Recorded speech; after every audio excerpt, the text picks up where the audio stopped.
what role does the data and analytics play for institutions to create a differentiated experience for their customers? And Yeah. how can the institutions leverage data to create, different new services, better customer experience, and better growth for their own business?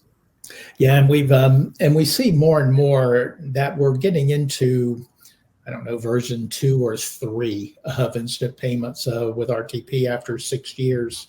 Um, Companies really moving beyond just the instant payment capabilities that RTP and FedNow provide to how can I leverage, and I've always simplistically referred to it as a bigger pipe, right?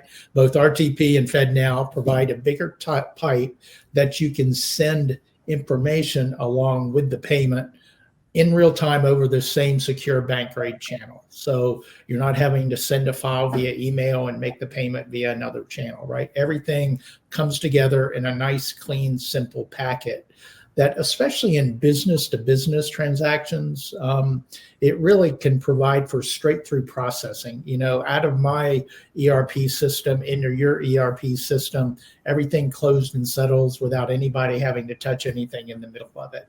So that information that comes with the payment really allows customers to build, or banks to build, a whole different class of customer experience. And I'm thinking in the business to business world, but it applies to consumer to business and business to consumer as well in the world, like bill pay is a good example of that.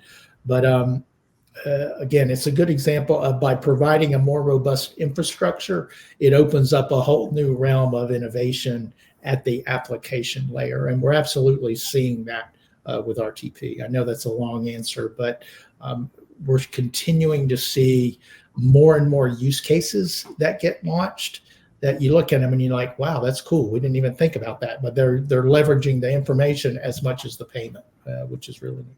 Yeah, great. Tanvi? And it's interesting, Keith, the way you said it, right? Historically, banks always were questioned, like, you have all this data, right?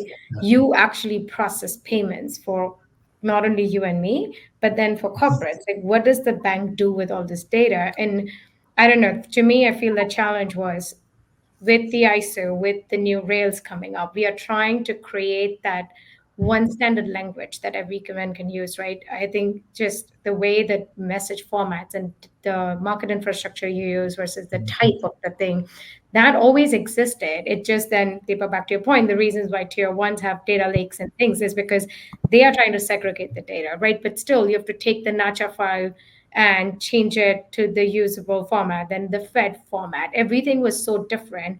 Hopefully with ISO, you're trying to get it into a more standard format, right? And that will help banks spend less time in building these, consolidating these data and trying to, now if all your payment data is in a very similar standard, the data is simplified. You don't have to be an ACH genius or a Fed buyer genius to understand what this message type and what field number 59 means.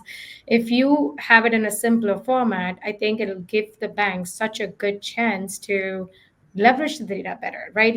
Like you said, if you can have the data, it doesn't only help your end-to-end clients, but it also help the bank to then think about value added service. To me, it's always been like, Amazon, you buy sunglasses, and they'll be like, do you want sunscreen? Right? Like that data, it's valuable, right? You can give it to your clients also. But today we can't do it because the data is so convoluted and it's all across. It must be in 20 other platforms, right? So hopefully this, Deepak, back to your original question, data and analytics plays an amazing role and a lot of things can be done. It's not being done, at least on the commercial side yet, just because of the data has been everywhere, right? So hopefully with these new standards that each of the market infrastructures are putting in, we will get the chance and we will have, FIs will have an opportunity to like capitalize on that data and like provide value-added services for their clients. Yeah, and I think honestly that's another example where companies outside the banking industry are setting the bar for that type of information. Like you said, you buy sunglasses, the next thing you know, everything you look at on the internet, it's popping up, they want to sell you sunscreen or whatever. Yeah, sounds good. So we talked about that customers, the FIs, are looking to reduce complexity, and they're trying to integrate payment channels to make it easier for their customers to get a better experience and thereby increasing their business growth.